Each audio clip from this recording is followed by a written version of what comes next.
MCR Pure Cotton Club, formals and casual shirts. மாணவர்களின் சிந்தனைகளை வடிவமைக்க SNS இன்ஸ்டிடியூஷன்ஸ், மாணவர்களின் சாதனைகளை போற்றும் SNS institutions Kovai. Summer holidays வந்தாச்சு, நம்ம GT ஹாலிடேஸும் வந்தாச்சு. South India's number 1 travel brand. தமிழ்நாட்டில் மீண்டும் இந்த கொரோனா பரவல் அதிகரிக்குது அப்படின்ற அந்த செய்திகள்லாம் நம்ம பார்க்குறோம். திரும்ப லாக்டவுன் இப்போதைக்கு அந்த மாதிரி பதட்டமான சூழ்நிலை இல்லை அப்படின்றத மக்கள் கிட்ட நான் உறுதியா சொல்றேன். நார்மலா சளி காய்ச்சல் வந்துட்டு போகுது அப்படின்ற மாதிரி பேஷண்ட்ஸ் ஒரு மனநிலையில இருப்பாங்க. அவங்களுக்கு அந்த களி காய்ச்சலுக்கு காரணம் கொரோனாடா அப்படின்னு ஒரு பேரை கொடுத்துட்டோம்னா அந்த கொரோனாவோட பீதியா அவங்க ஃபேமிலி இன்னும் பயத்தலாது.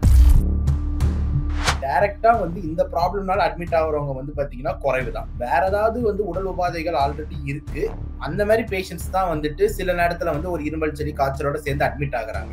அந்த ஒருத்தர் 2 பேருமே பாத்தீங்கன்னா ரொம்ப மோசமான அன்கண்ட்ரோல்டு சுகர் டயபெட்டிக் கீட்டோ அசிடோசிஸ்க்காக அட்மிட் ஆயிருக்காங்க. எதார்ச்சியா கொரோனா உள்ள பூந்துருக்கு, அப்படிதான் பண்ணுதே தவிர டைரக்டா கொரோனா தாக்கி யாரும் உயிரிழந்து. ஆனா எண்ணிக்கை பொறுத்த வரைக்கும் ஓப்பனா சொல்றேன், டெஸ்டிங் தேவை, எல்லாருக்கும் செய்யறோம்னா இல்ல. டெஸ்டிங் செஞ்சா நம்பர்கள் இன்னும் அதிகமாகும் அப்படின்றது மாற்று கருத்து இல்ல. பட் நம்பர்ஸ் இன்க்ரீஸ் ஆயிட்டு இருக்கு அப்படின்றது தான் ஃபேக்டா சார்? கண்டிப்பா நம்பர்ஸ் இன்க்ரீஸ் ஆகி தான் இறங்கும். ஆனா அந்த பேண்டமிக்ஸ் நடக்கிறதுக்கு நம்மளுக்கு பர்டிகுலர் வருஷங்கள் தேவை. அதாவது அது மியூட்டேஷன் கொஞ்சம் கொஞ்சமா மாறி ஒரு வீர்மேக்க ஒரு மியூட்டேஷனா வர்றதுக்கு பல்வேறு வருடங்கள் தேவை. கொரோனாவோட வாழ பழகணும் அப்படின்ற அளவுக்கு நம்ம ஒரு ஸ்டாண்ட் எடுத்துக்கிட்டோம். இன்னைக்கும் அதே தான் சூழ்நிலையா? இல்ல நீங்க சொன்ன மாதிரி இந்த வேரியன்ட் மாறி ஒரு 20 வருஷத்துக்கு அப்புறம் இன்னும் வீரியமா வரும்னா அதை ஷார்ட் அவுட் பண்றதுக்கான விஷயம் அப்படின்றது நம்ம கிட்ட கிடையாதா சார்?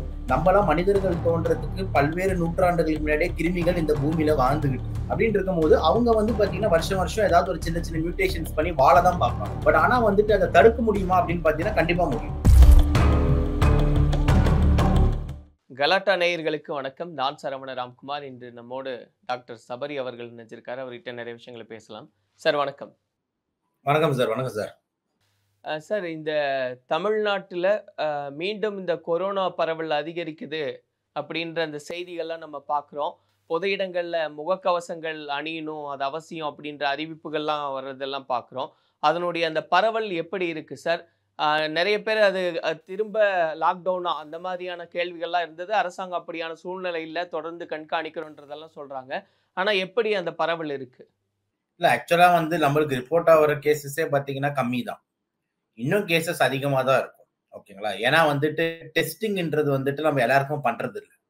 இப்ப எடுக்கிற டெஸ்டே பாத்தீங்கன்னா சீரியஸ் கேசஸ், அட்மிஷன் இருக்க கேசஸ்க்கு தான் நம்ம கோவிட் டெஸ்டிங்கே பண்றோம்.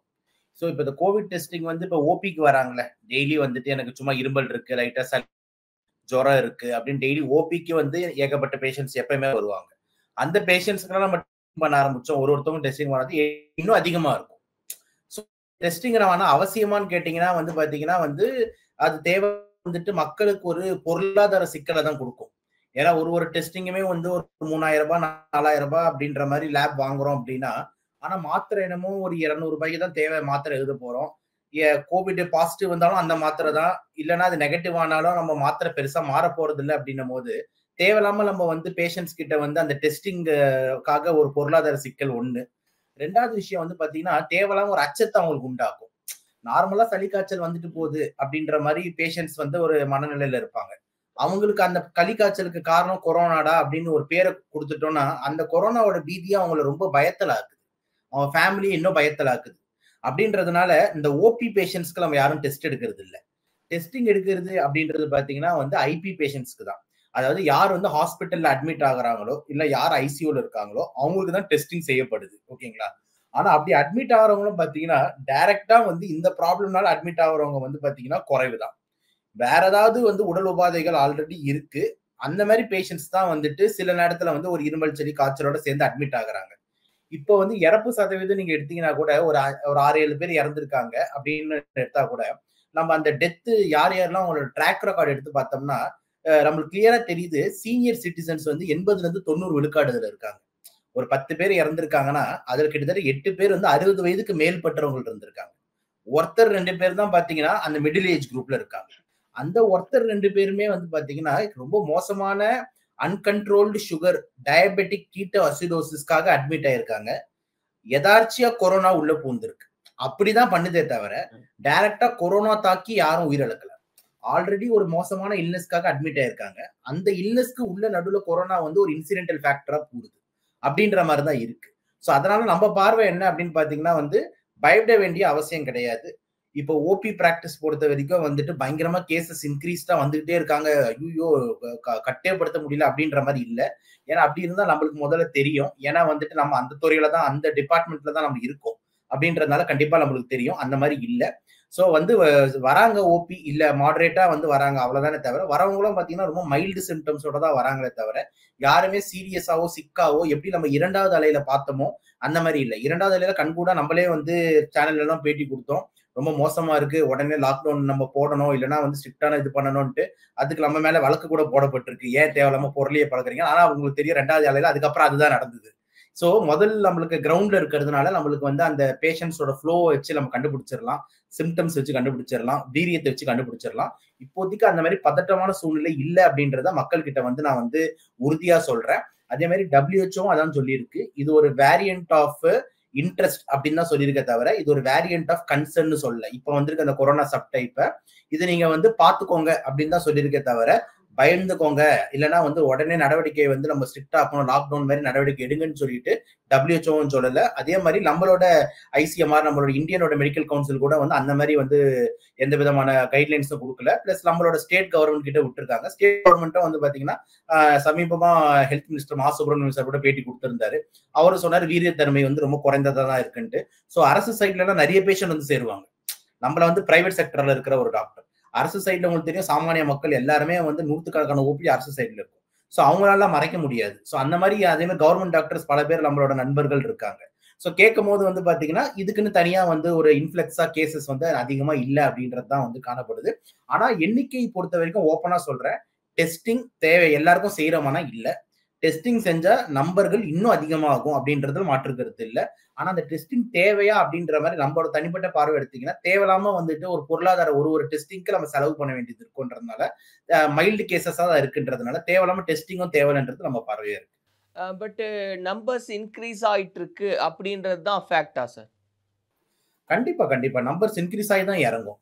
அதுதானே வந்துட்டு அந்த அதோட ஒரு வேவோட ஒரு இதுவே அதுதானே சார். இப்ப எக்ஸாம்பிள் இது மட்டும் இல்ல, ஒரு பன்னிக்காய்ச்சல் எடுத்துக்கோங்க, H1N1 வருஷம் வருஷம் வந்து பாத்தீங்கன்னா அக்டோபர் மாசத்துல அது எப்பயுமே ஒரு ஆட்டத்தை ஆரம்பிக்கும். எல்லா வருஷமும் ஏதாவது ஒரு முகமூடி போட்டுட்டு வரும். இந்த விவேக் காமெடியில எல்லாம் சொல்றோம்னா நான் மறு வச்சுட்டு வரேன், நான் இதை வச்சுட்டு வரேன்ட்டு ஏதாவது ஒரு மியூட்டேஷன் பண்ணிட்டு வரும். இப்ப எக்ஸாம்பிள் போன வருஷம் வந்துட்டு H1N1 வந்து பாத்தீங்கன்னா H3N2 மாதிரி ஒரு வேரியேஷன், அதுக்கு வந்து H3N1 மாதிரி ஒரு வேரியேஷன், இந்த மாதிரி ஏதாவது ஒரு சின்ன மியூட்டேஷன்ஸ் பண்ணிட்டு வருஷம் வருஷம் வரும். ஏதாவது நம்ம வெற்றி அடையுமா அப்படின்ற மாதிரி. ஆனா பெரிய அளவுல வெற்றி அடையாது. வெற்றின்றது என்னன்னா நம்மளுக்கு வந்து எது தோல்வினா இறப்பு சதவீதம் தான். ஆனா அது வெற்றின்றது பெருசா அடையாது. என்னன்னா எல்லாருக்கும் கேசஸ் வரும், எல்லாருக்கும் சளி காய்ச்சல் வரும், ஆனா எல்லாரும் சரியாயிடுவாங்க. ஓகேங்களா? அது ஒரு பெரிய பேண்டமிக்கா வந்து உலகம் ஃபுல்லா பரவுற மாதிரி வந்துட்டு நடக்காது. ஆனா ஒரு 20-30 ஆண்டுகளுக்கு ஒரு வாட்டி அது வெற்றி பெறும். இப்ப எக்ஸாம்பிள் வந்து H1N1 எடுத்தீங்கன்னா 2009 வந்துட்டு ஒரு பெரிய அச்சுறுத்தலை கொண்டு வந்தது. இப்ப கொரோனாவே எடுத்துக்கிட்டீங்கன்னா வந்து 2020 ஒரு பெரிய அச்சுறுத்தல். அதுக்கு முன்னாடி பாத்தீங்கன்னா SARS என்ற பேர்ல 2003 வந்துட்டு ஒரு பெரிய அச்சுறுத்தலை கொரோனா கொண்டு வந்துச்சு. அதே மாதிரி இந்த ஸ்வைன் ஃப்ளூ வந்துட்டு World War I 1918 வந்துட்டு ஒரு பெரிய பேண்டமிக் கொண்டு வந்தது. அப்ப உலகத்துல கிட்டத்தட்ட 1/3 ஆஃப் த பாப்புலேஷன் இறந்ததா வந்து பதிவு இருக்கு. ஓகேங்களா? அதாவது உலகத்துல வந்து 100 பேர் இருக்காங்கன்னா கிட்டத்தட்ட 30-40 பேர் இறந்துட்டாங்க. அப்ப அவ்வளவு பெரிய பேண்டமிக்ஸ் அது உண்டாக்கும். ஆனா அந்த பேண்டமிக்ஸ் நடக்கிறதுக்கு நம்மளுக்கு பர்டிகுலர் வருஷங்கள் தேவை. அதாவது அது மியூட்டேஷன் கொஞ்சம் கொஞ்சமா மாறி ஒரு வீர்மேக்க ஒரு மியூட்டேஷனா வர்றதுக்கு பல்வேறு வருடங்கள் தேவை. சில நேரத்துல 20 வருடங்கள் ஆகலாம், சில நேரத்துல 50 வருடங்கள் ஆகலாம். அந்த மாதிரி டைம் எடுக்கும். ஸோ இப்ப வந்திருக்க வேரியன்ட் வந்து பாத்தீங்கன்னா போன வேவ்ல வந்ததுல அந்த ஆமிக்ரான் லாஸ்ட், அந்த ஆமிக்ரானோட சப்டைப்பான JN1 வேரியன்ட் தான் வந்திருக்கு. அப்படின்னும் போது நம்ம வந்து ஒரு பேண்டமிக் லெவலுக்கு போகுமா அப்படின்ட்டு இந்த 2020-21 எல்லாம் நினைச்சு நீங்க யாரும் மனசை போட்டு குழப்பிக்க வேண்டாம். உறுதியா அந்த மாதிரி வந்துட்டு ஆகிறதுக்கு வாய்ப்பு இல்லை. ஏன்னா வந்துட்டு கேசஸ் அப்படி இருக்கணும்னா கேசஸ் அப்படி மாறுதுன்னா நம்மளுக்கு தெரியும். இப்போதைக்கு அந்த மாதிரி ஃப்ரீக்வன்சி எதுவுமே இல்லை. பை சான்ஸ் ஏதாவது லைட்டா கூட அந்த மாதிரி ஏதாவது ஒரு சமிக்கை தெரிஞ்சதுன்னா உடனே நான் சரவணன் சார் போன் அடிச்சு வாங்க சார் ஒரு இன்டர்வியூ போட்டுருவோம் அப்படின்னு கூப்பிடுறேன்.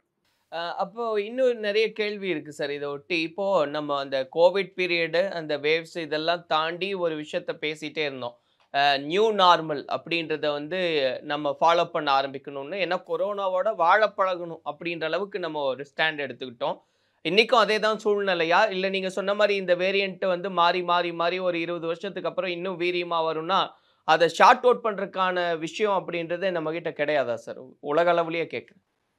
சார்ட் அவுட் பண்றது வந்து பாத்தீங்கன்னா சார், இது ஒரு கிருமி. கிருமி பொறுத்த வரைக்கும் அதுக்குன்னு நான் எப்பவுமே நம்புறது, கிருமிக்கு அதுக்குன்னு ஒரு அறிவு இருக்கு, அதுக்குன்னு ஒரு குடும்பம் இருக்கு, அதுக்கு சர்வைவலுக்கு அதுக்கு ஏதாவது ஒரு மாற்றங்கள் பண்ணிதான் ஆகணும். நம்மளாம் மனிதர்கள் தோன்றதுக்கு பல்வேறு நூற்றாண்டுகளுக்கு முன்னாடியே கிருமிகள் இந்த பூமியில வாழ்ந்துகிட்டு இருக்கு. ஓகேங்களா? சோ அதுங்க தேர் அவர் முன்னோர்கள் அப்படின்ற மாதிரி. மைக்ரோ ஆர்கானிசம்ஸ் எல்லாம் எவ்வளவு வருஷமா இருக்கு அப்படின்னு இருக்கும் போது அவங்க வந்து பாத்தீங்கன்னா வருஷம் வருஷம் ஏதாவது ஒரு சின்ன சின்ன மியூட்டேஷன்ஸ் பண்ணி வாழதான் பார்ப்பாங்க. அதுல வந்து எந்த மாற்று கருத்து இல்லை. அப்போ வந்து பாத்தீங்கன்னா 20-30 வருஷத்துக்கு ஒரு வாட்டி ஒரு பேண்டமிக்ன்றது ஏற்படலாம், அதுலயே மாற்று கருத்து இல்லை. பட் ஆனா வந்துட்டு அதை தடுக்க முடியுமா அப்படின்னு பாத்தீங்கன்னா கண்டிப்பா முடியும். அந்த தடுக்கிறதுக்கு தான் பாத்தீங்கன்னா பல்வேறு பொருளைகள் எல்லாம் கிளப்பிக்கிட்டு இருக்காங்களே, இது இந்த தடுப்பூசியை பத்தி. அதுதான் சோ மெயின் வந்து பாத்தீங்கன்னா தடுக்கிறதுக்கு வந்து இப்ப கூட நான் சொல்றேன், எல்லாருமே நான் பார்த்திருக்கேன். இவன் அரசு கூட வந்து இது சொல்லியிருந்தாங்க, எல்லாரும் மாஸ்க் அணிய ஆரம்பிங்க. நீங்களும் கூட சொல்லியிருந்தீங்க மாஸ்க் அணிய வற்புறுத்தி இருக்காங்க, எல்லாம் சொல்லியிருக்காங்க, இன்ஸ்ட்ரக்ஷன்ஸ் எல்லாம் கொடுத்திருக்காங்க. அதே மாதிரி சோஷியல் டிஸ்டன்சிங் மெயின்டைன் பண்ண சொல்றாங்க, கை கழுவு சொல்றாங்க, எல்லாம் சரி சார். பட் ஆனா எப்படி வந்துட்டு நம்ம வந்து இயங்கக்கூடிய ஒரு டெய்லி லைஃப்ல டெய்லி பப்ளிக் டிரான்ஸ்போர்ட் யூஸ் பண்ணக்கூடிய ஒரு லைஃப்ல ஒரு பஸ்ல ஏறி போறோம். பஸ்ன்றது என்ன ஒரு ஆளாளுக்கு ஒரு சீட்டா இருக்கு, அப்படி கிடையாது. எல்லாம் தொங்கிக்கிட்டு போறோம். பஸ்ன்னும் போது அடிச்சு பிடிச்சி எல்லாரும் இந்த 7 மணி பஸ் போடுறா, 8 மணி பஸ் போடுறான்ட்டு அப்படின்னு ஒரு சூழ்நிலை. கண்டிப்பா வந்துட்டு நம்மளால அது எல்லாமே மெயின்டைன் பண்ண முடியாது. எத்தனை மாஸ்க் எல்லாம் அடிக்கிற வெயில்ல வேறு வெளியே மாஸ்க் எல்லாம் வந்துட்டு வேஸ்ட் ஆயிடும்னு வச்சுக்கோங்களேன். ஈஸியா கண்டிப்பான்னு வச்சுக்கோங்களேன். எவ்வளவு சோஷியல் டிஸ்டன்சிங் மெயின்டைன் பண்ண முடியாதுன்னு வச்சுக்கோங்களேன். கையை மட்டும் வேணா கழுவலாம், இவ்வளவுதான் நம்மளால பண்ண முடியும். அப்போ ஒரு பெஸ்ட் ஸ்ட்ராட்டஜியா நான் என்ன பாக்குறேன் அப்படின்னா, இப்ப சமீபமா வந்துட்டு இறப்பு சதவீதமே பார்த்தா கூட எல்லாரும் சீனியர் சிட்டிசன்ஸ். எல்லாருமே பாத்தீங்கன்னா வந்துட்டு 80 to 90 90 விழுக்காடு வந்து பாத்தீங்கன்னா 60 வயசுக்கு மேல இருக்காங்க. அப்படின்னும் போது இப்போ வந்து அரசு எடுக்க வேண்டிய பெஸ்ட் ஸ்ட்ராட்டஜி என்ன அப்படின்னா, ஒரு தடுப்பூசி பூஸ்டர் டோஸை எல்லா சீனியர் சிட்டிசனுக்கும் அரசு ஆரம்ப சுகாதார நிலையமோ இல்ல மேல் ஆரம்ப சுகாதார நிலையமோ இல்ல அரசு மருத்துவமனையிலயோ எல்லாருக்கும் போடுறோம்னு சொல்லிட்டு ஒரு இன்ஸ்ட்ரக்ஷன் கொடுத்து ஒரு எக்ஸிக்யூட் பண்ணி இந்த 60+ ஒரு டோஸை போட்டுட்டோம்னா we are safe. அவ்வளவுதான். ஏன்னா இதுல பாதிப்பு அடையக்கூடியவங்க ஒன்லி 60+ தானே தவிர சின்ன வயசு ஆட்கள் கிடையாது.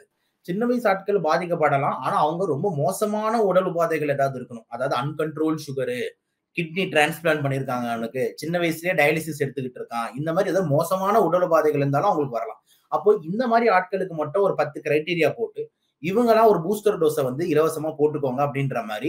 எப்படி வந்து இந்திய அரசு வந்து அந்த பேண்டமிக் டைம் இப்போ இந்தியா காஷ்மீர் டு கன்னியாகுமரி எல்லாருக்கும் இலவச தடுப்பூசி போட்டுச்சோ, இந்த மாதிரி டைம்ல ஒரு பூஸ்டர் போடுறது வந்துட்டு ஒரு பெரிய அறிவியலா இருக்கும். ஏன்னா நல்ல விஷயம் என்னன்னு பாருங்க, எல்லாரும் என்ன சொல்றாங்க, WHO என்ன சொல்லுதுன்ட்டு, அந்த சப் வேரியன்ட் வந்து இருக்கக்கூடிய JN1 வந்துட்டு நம்மளுக்கு முன்னாடி போட்டிருந்த அந்த தடுப்பூசி கோவிஷீல்டு கோவேக்சினுக்கு ப்ரொடெக்ஷன் இதுவும் தருது அப்படின்ற மாதிரி.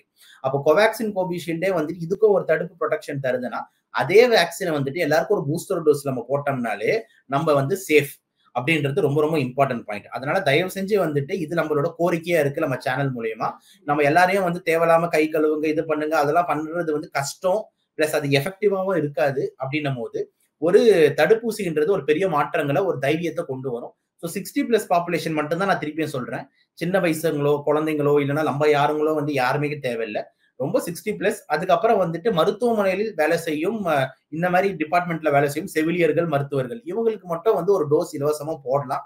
போட்டோம்னா வந்துட்டு நம்மளுக்கு பயமே கிடையாது, தைரியமா இருக்கலான்றதான் நம்ம பார்வை. ஓகே சார், நீங்க சொல்ற மாதிரி 60+க்கு வந்து அந்த பூஸ்டர் வேக்சின் நம்ம அகைன் போடலாம் அப்படின்றது ஒரு தேவையான ஒரு விஷயமா இருக்கு அப்படின்றது நீங்க சொல்றீங்க. அட் த சேம் டைம் அப்போ ஆல்ரெடி நம்ம வேக்சின் போட்டிருக்கோம் எல்லாருமே, அப்போ அவங்களுக்கெல்லாம் அந்த வேக்சின் இப்ப வேலை செய்யலையான்ற கேள்வி வந்துரும் இல்லையா சார்? கண்டிப்பா சார். இப்ப வேக்சின் எடுத்தோம்னா அதோட வேலிடிட்டி அப்படின்னு எடுத்தோம்னா வந்துட்டு 1 year தான். அதுக்கப்புறம் வந்துட்டு அந்த வேக்சினோட மெமரிஸ், எஸ்பெஷலி நான் சொல்றது வைரஸ்க்கு இருக்கிற வேக்சின்ஸ். இப்ப எக்ஸாம்பிள் நீங்க வந்து பன்னிக்காய்ச்சல் வேக்சின் எடுத்துக்கோங்களேன். நம்ம கிளினிக்ல வருஷம் செப்டம்பர் மாசம் அக்டோபர் மாசம் ஒரு 100-200 பேர் நம்மளோட பேஷண்ட்ஸ் எல்லாருமே 60+ இருக்கிறவங்க வந்து போட்டுட்டு போவாங்க. ஏன்னா எவ்ரி செப்டம்பர் அக்டோபர் அதோட பூஸ்டர் போட்டாகணும். இது வந்து டிக்டிம் ரூல். ஓகேங்களா? அப்படி போடல அப்படின்னா என்ன ஆகுது அப்படின்னு பாத்தீங்கன்னா அந்த மெமரி வந்து குறையும். இப்ப எக்ஸாம்பிள், இப்ப நான் இருக்கேன், நீங்க இருக்கீங்க, கேமராமேன் ஒருத்தர் இருக்காரு வச்சுக்கோங்க, 3 பேர் இருக்கோம் அப்படின்னா 3 பேருமே தடுப்பூசி போடுறோம். ஓகேங்களா? ஒரு வருஷம் அப்புறம் நம்ம போடாம விட்டுட்டோம் அப்படின்னா ஒரு 2-3 வருஷம் அப்புறம் நம்மளோட பிளட் டெஸ்ட்ல எடுத்து அந்த கொரோனாவோட எதிர்ப்பு சக்தி எவ்வளவு இருக்குன்னு பார்த்தோம்னா ஒருத்தவங்களுக்கும் வேற லெவல்ல இருக்கும். எனக்கு ஒரு 40% எதிர்ப்பு சக்தி இருக்கும், உங்களுக்கு ஒரு 30 காமிக்கும், சிலருக்கு 20 தான் காமிக்கும். அப்போ அந்த எஃபிகசின்னு சொல்லக்கூடிய அந்த 95% மெயின்டைன் ஆகாது. அப்ப அந்த 95% எஃபிகசி மெயின்டைன் ஆகணும் அப்படின்னா வருஷம் வருஷம் பூஸ்டர் டோஸ்னு ஒண்ணு தேவை. அவ்வளவுதான் மேட்டர். பூஸ்டர்னா என்னது? மெமரி. திருப்பிய வந்து ஒரு வாட்டி இப்ப நம்ம எல்லாம் படிக்கிறோம், ஒரு 12வது பாடம் புக்கல் எல்லாம் படிச்சு முடிச்சிட்டோம். பட் ஆனா திருப்பி ஒரு வாட்டி ரிவிஷன் பண்றதுன்னு சொல்றோம்ல, சும்மா ஒரு வாட்டி திருப்பி பார்த்தா இன்னும் நல்லா மைண்ட்ல நிக்கும்ட்டு. அந்த மாதிரி நம்ம உடம்புக்கு இது ஒரு பூஸ்டர் போட்டோம்னா நம்ம மைண்ட் உடனே திருப்பி ரீஆக்டிவேட் ஆயிக்கும். ஓகே, கொரோனா இந்த மாதிரி ஆக்ட் பண்ணணும், இந்த மாதிரி எதிர்ப்பு சக்தி உருவாக்கி வச்சுக்கோங்க அப்படின்ற மாதிரி ரெடி பண்ணி வச்சுக்கோங்க. அதுதான் பூஸ்டர் டோஸ். இதனால வந்துட்டு ஏதாவது ஒரு சைடு எஃபெக்ட் இருக்கான்னு கேட்டீங்கன்னா சத்தியமா வந்து எதுவுமே கிடையாது. உங்களை நான் திருப்பியும் நான் வந்து, ஏன்னா அடுத்த கேள்வி நீங்க அதுதான் என்ன நோக்கி கேட்பீங்க, ஏன் சார் இந்த தடுப்பூசிக்கெல்லாம் சைடு எஃபெக்ட் இருக்காம அப்படின்ற மாதிரி. ஏன்னா அந்த நம்ம அந்த கொரோனா இல்ல நான் கேட்க வேண்டியது இல்லை சார், இன்னும் நிறைய பேரோட கேள்வியா இருக்கு இல்லையா? கண்டிப்பா இருக்கு, கண்டிப்பா இருக்கு. ஏன்னா வந்து இப்ப நம்ம நடிகர் விவேக் சார் எல்லாம் இறந்ததுக்கு அப்புறம் அது ரொம்ப ஒரு பேச்சும் பொருளா ஆயிடுச்சு. நான் மாற்று கருத்தே இல்லைன்னு சொல்லல. பட் ஆனா நான் வந்து நெறியாளர்கிட்ட கேட்க வேண்டிய ஒரு கேள்வி என்னன்னா, உங்க வீட்லயோ இல்லைன்னா உங்க ரிலேட்டிவ் வீட்லயோ ஒரு குழந்தை ஒண்ணு பிறக்குது. குழந்தை பிறந்த உடனே எத்தனை தடுப்பூசி போடுறீங்கன்ட்டு நீங்க சொல்லுங்க. கண்டிப்பா போடுறோம் சார். குழந்தைங்க வந்து பிறந்த உடனே கிட்டத்தட்ட முதல் 6 வாரத்துக்குள்ளேயே கிட்டத்தட்ட 8ல இருந்து 10 தடுப்பூசிங்க கிட்ட போடப்படுது. இப்ப வந்து polio, hepatitis B, diphtheria, pertussis, tetanus, அதுக்கப்புறம் நியூமோகாக்கல், நிமோனியா, ஃப்ளூ அப்படின்னு சொல்லிட்டு போயினே இருக்கும். இந்த கிட்டத்தட்ட 10 தடுப்பூசிகள் போடப்படுது ஒரு பச்சிளம் குழந்தை பிறந்த உடனே. ஓகேங்களா? எல்லாருமே அது வந்து எஸ் கரெக்ட்னு சொல்லி போட்டுக்கிறோம். அப்படி போடுறதுக்கு வந்து பாத்தீங்கன்னா அந்த குழந்தைக்கு வந்து ஏதாவது ஆகுதான்னு கேட்டீங்கன்னா எதுவுமே கிடையாது. என்ன நடக்குதுன்னா நல்லது நடக்குது. முன்னாடி எல்லாம் பாத்தீங்கன்னா 90s கிட்ஸ்ல நானும் பிறக்கும் போது நீங்களும் அந்த டைம்ல இருந்திருப்பீங்க. நம்ம அங்கிள் ஆன்டிஸ் யாராவது பாத்தீங்கன்னா நொண்டி போவாங்க, சில பேர் கூனா இருப்பாங்க. ஏன் அப்படின்னு பாத்தீங்கன்னா போலியோ சின்ன வயசுல அட்டாக் ஆயிடுச்சுன்னுவாங்க. இப்ப பிறக்கிற ஏதாவது ஒரு குழந்தைங்களுக்கு போலியோ இருக்கான்னு கேட்டீங்கன்னா கிடையாது. ஏன் அப்படின்னா போலியோ வந்துட்டு ஒழித்து கட்டப்பட்டது. எதனாலன்னு பாத்தீங்கன்னா polio, pulse polio immunisation vaccine ப்ரோக்ராம்னால. ஓகே, இந்த மாதிரி ஒரு இன்ஃபெக்ஷனையும் தடுப்பூசி வந்து முறியடிச்சிருக்கு. ஓகே, அதனால வந்து ஒரு பச்சில குழந்தைங்களுக்கே வந்துட்டு இவ்வளவு தடுப்பூசிகள் வந்து நம்ம பிறந்தவொடனே போடுறோம் அப்படின்னும் போது அடல்ட்ஸ்க்கு போடுறதுல எந்த பிரச்சனையும் கிடையாது. ஐடியலா பாத்தீங்கன்னா அடல்ட் இம்யூனைசேஷன் ப்ரோக்ராம்னு ஒன்று இருக்கு. அதெல்லாம் வந்து ஃபாரின் நாடுகள் ஒரு ரெகுலரா நடத்துறாங்க. இப்ப எக்ஸாம்பிள் யூகே, யூஎஸ் எல்லாம் போனீங்கன்னா அடல்ட் இம்யூனைசேஷன் ஒரு கார்டு இருக்கு. எப்படி குழந்தைங்க பிறந்தோன்னு ஒரு கார்டு இருக்கு நம்ம அரசு மருத்துவமனையிலயோ பிரைவேட் ஹாஸ்பிட்டல்லயோ, இந்தாங்க இதான் வந்து தடுப்பூசி அட்டை, இந்த தடுப்பூசி அட்டை பிரகாரம் வந்து போட்டுக்கோங்கன்றாங்களே, அந்த மாதிரி அடல்ட்ஸுக்கும் இருக்கு தடுப்பூசி அட்டை. அது 60 வயசுக்கு மேல இருக்கும். 60 வயசு மேல இருக்கவங்க வருஷம் பன்னிக்காய்ச்சல் ஊசி போட்டுருங்க, 5 வருஷத்துக்கு ஒரு வாட்டி வந்து நிமோனியா தடுப்பூசி போட்டுருங்க, கக்குவான் தடுப்பூசி 10 வருஷத்துக்கு ஒரு வாட்டி போடுங்க, டெட்டனஸ் தடுப்பூசி 10 வருஷத்துக்கு ஒரு வாட்டி போடுங்கன்ட்டு ஒரு அட்டை இருக்கு. ஆனா நம்ம ஊர்ல 60 வயசுக்கு மேல இருக்கிறவங்களுக்கு தடுப்பூசி போடலாமா வேணாமான்றது பெரிய கன்ஃபியூஷனா இருக்கு. ஐயோ போட்டாதான் வந்துருமோ அப்படின்னு. அதனால தயவு செஞ்சு யாரும் பயப்படாதீங்க. தடுப்பூசி பூஸ்டர் அப்படின்றது வந்து பாத்தீங்கன்னா ஒண்ணுமே கிடையாது. அந்த கிருமியை வந்துட்டு டீஆக்டிவேட் பண்ணி நம்ம உடம்புல செலுத்தி நம்ம உடம்புல இருந்து ஆன்டிபாடியை கொண்டு வராங்க. இததான் நீங்க உங்க குழந்தைங்க பிறந்த உடனே 15-10 ஊசி போட்டுக்கிட்டு இருக்கீங்க அப்படின்னும் போது, குழந்தைங்களே ஒன்னும் ஆகல அப்படின்னும் போது நீங்க இவ்வளவு பெருசா நம்ம வளர்ந்துருக்கோம், நம்மளுக்கு எதுவும் ஆகாது. ஓகேங்களா? சோ நானா வருஷம் நான் தான் சொல்றேன், அந்த அக்டோபர் வந்துடுச்சுனாலே வந்துட்டு கிட்டத்தட்ட 200-300 பேஷண்ட் வந்து நம்ம கிட்ட தடுப்பூசி போட்டு போவாங்க. இது வரைக்கும் ஒரு பேஷண்ட் கூட வந்துட்டு ஜுரம் ஒரு நாள் இருக்க தாண்டி எந்த சைடு எஃபெக்டும் சொன்னது கிடையாது. ஓகேங்களா? வேற எதுவுமே பெருசா வராது. அதனால எதுவும் நீங்க வந்து தடுப்பூசிக்காக நீங்க யாரும் வந்து நீங்க பயந்துக்க வேணாம். ஏன்னா ஒரு டாக்டரா நான் அதை கான்பிடென்டா மக்கள் கிட்ட சொல்லணும். பப்ளிக் பயப்படலாம், ஆனா வந்து நான் வந்து பாத்தீங்கன்னா மெடிசின் பிராக்டிஸ் பண்றதுனால நம்ம போடுறதுனால நம்ம அதை பயப்பட வேண்டிய அவசியம் கிடையாது. தைரியமா சொல்லலாம். ஓகேங்களா? அதனால தடுப்பு இப்ப நானே எடுத்துக்கோங்களேன், வருஷம் பன்னிக்காய்ச்சல் ஊசி நான் போட்டுக்கிறேன், 5 வருஷத்துக்கு ஒரு வாட்டி நிமோனியா ஊசி நான் போட்டுக்கிறேன். எனக்கு வந்து பாத்தீங்கன்னா வந்துட்டு ஏன் போட்டு, நான் பாக்குற பேஷண்ட் எல்லாருமே இன்ஃபெக்ஷன் பேஷண்ட், எல்லாரும் வந்து இங்கதான் என் மூஞ்சில தான் இருப்பாங்க அப்படின்னும் போது எனக்கு இன்ஃபெக்ஷன் ஈஸியா வரும்னும் போது நான் தடுப்பு கொள்ளணும். ஆனா அதெல்லாம் போடுறதுனாலதான் எனக்கு வந்து பெரிய ரிஸ்க் ஃபேக்டர்ன்றது நிமோனியா அந்த மாதிரிலாம் பெருசா வந்துட்டு வர்றது இல்லை. ஓகேங்களா? பிளஸ் என் எதிர்ப்பு சக்தி நல்லா இருக்கு, இல்லைன்னு சொல்லல. அதனால அடல்ட்ஸ் வந்து 60+ தான் நான் திருப்பி என்னோட மெயின் டார்கெட். 60+க்கு ஒரு பூஸ்டர் போடுறது ஒரு நல்ல ஸ்ட்ராட்டஜியா இருக்கும். அது வந்து பாத்தீங்கன்னா அரசு சீக்கிரமாவே செஞ்சா இன்னும் சூப்பரா இருக்கும். நம்ம தைரியமா இருக்கலாம், பயப்பட வேண்டியது இல்லை. மத்த மாநிலத்தை விடுங்க, என்னை பொறுத்த வரைக்கும் நம்ம தமிழ்நாட்டுல இருக்கிறோம், தமிழக மக்களுக்காவது நம்ம இலவசமா போடுறதுக்கு ஏதாவது ஏற்பாடு செய்யறதுக்கு பார்க்கணும். அண்ட் ஃபைனலா ஒரு கொஸ்டின் சார், இப்போ நீங்க சொன்ன மாதிரி இந்த வேரியன்ட் வந்து மாறிக்கிட்டே இருக்கு அப்படிங்கும்போது, ஒருவேளை இன்கேஸ் இது சிவியர் ஆகுது அப்படின்னா ஆல்ரெடி நம்ம வந்து தான் ப்ரொடெக்ட் பண்ணிட்டோமே, நம்ம வேக்சின் போட்டோமே அப்படின்னு யாருமே அஜாக்கிரதையா இல்லாம தேவைப்பட்டா மறுபடியும் போடணும். ஏன்னா அதோடைய வேலிடிட்டி 1 இயர் தான் இருக்கு அப்படிங்கும்போது திரும்ப போடணுன்றது அவசியம்தான். கண்டிப்பா எந்த மாற்று கருத்தும் இல்ல. சப்போஸ் வந்து அரசு அந்த மாதிரி வந்துட்டு, ஏன்னா கேசஸ் இன்க்ரீஸ், அதே மாதிரி இறப்பு சதவீதம் மெயினா இன்க்ரீஸ், சிவியர் கேசஸ் வர ஆரம்பிக்குது, இந்த மாதிரி ஏதாவது ஒரு 3-4 கிரைட்டீரியா வச்சிருப்போம். அதுல ஏதாவது நடக்கிற மாதிரி ட்ரெண்ட் தெரியுது அப்படின்னா கண்டிப்பா அரசு கிட்ட இருந்து ஒரு இன்ஸ்ட்ரக்ஷன் வரும், தடுப்பூசி வந்து போடுங்க அப்படின்னு சொல்லிட்டு. அப்போ வந்து எல்லாருமே போடலாம். ஓகேங்களா? ஆனா நான் என்ன சொல்றேன்னா, இப்பவே நீங்க சொல்றீங்க ஒரு 3000-4000 கேஸ் கிட்ட இருக்கு அப்படின்னு சொல்லிட்டு நம்மளுக்கு டெய்லி ரைஸ் ஆயிட்டே இருக்கு. ஒரு நியூஸ்ல பார்க்கும்போது டக்குன்னு ஒரு 200-100 இன்க்ரீஸ் ஆயிட்டு தான் இருக்கு. நான் என்ன சொல்றேன்னா, இப்பவே ஒரு நல்ல ஸ்ட்ராட்டஜி என்னன்னா 60+ ஒரு பூஸ்டர் போட்டு விடுறது பிரச்சனையே இல்லை. அவங்கதான் பிரச்சனை ஆகும். அந்த குரூப்பையும் நம்ம ப்ரொடெக்ட் பண்ணிட்டோம்னா ப்ராப்ளம் இருக்காது அப்படின்றது நம்மளோட ஸ்ட்ராங்கான பிலீஃப். ஸோ நான் வந்து பாத்தீங்கன்னா மாஸ்க்லயோ இல்லைன்னா வந்துட்டு சோஷியல் டிஸ்டன்சிங்லயோ வந்துட்டு எனக்கு பெருசா நம்பிக்கை இல்லை. ஏன் அப்படின்னா வந்துட்டு பல பேருக்கு மாஸ்க் போட தெரியல, தாடிக்கு போட்டுக்கிட்டு இருப்பாங்க, மாஸ்க்ன்ற பேர்ல துணியை கட்டிக்கிட்டு இருப்பாங்க. அதுவும் கரெக்டான மாஸ்க் குவாலிட்டியா இருக்காது. கரெக்டா சோஷியல் டிஸ்டன்சிங் எங்கிருந்து மெயின்டைன் பண்ண முடியும்? சென்னை மாதிரி ஒரு பெரிய ரஷ் சிட்டியில ரொம்ப கஷ்டம். அப்படின்னும் போது என்னோட feeling I'm strongly going towards தடுப்பூசி தான். அதனாலதான் நான் சொல்றேன், இது ஒரு வியாபாரம் அந்த ஆங்கிள் யாரும் யோசிக்க வேண்டாம். தடுப்பூசி கூட நீங்க கவர்மெண்ட்டை தான் நான் வற்புறுத்துறேன், நீங்க வந்து இலவசமா எல்லாருக்கும் 60+ வந்து போட்டு விடுறது ஒரு நல்ல ஸ்ட்ராட்டஜியா இருக்கும் அப்படின்றது என்னோட தனிப்பட்ட ஒரு கருத்து. நிறைய கேள்விகள் இருந்தது சார். ஏன்னா நம்ம ஏற்கனவே அனுபவப்பட்டு கொண்டனால கொஞ்சம் அதுல கூடுதல் கவனத்தோட இருக்கும் அப்படின்றது தான் பாக்குறோம். ஸோ நிறைய கிளாரிஃபிகேஷன் கொடுத்துருக்கீங்க. தேவைப்பட்டா இன்னும் கூட நம்ம இது சம்பந்தமா நிறைய விஷயங்களை பேசலாம் சார். நன்றி. நன்றி sir. MCR Pure Cotton Club, formals and casual shirts.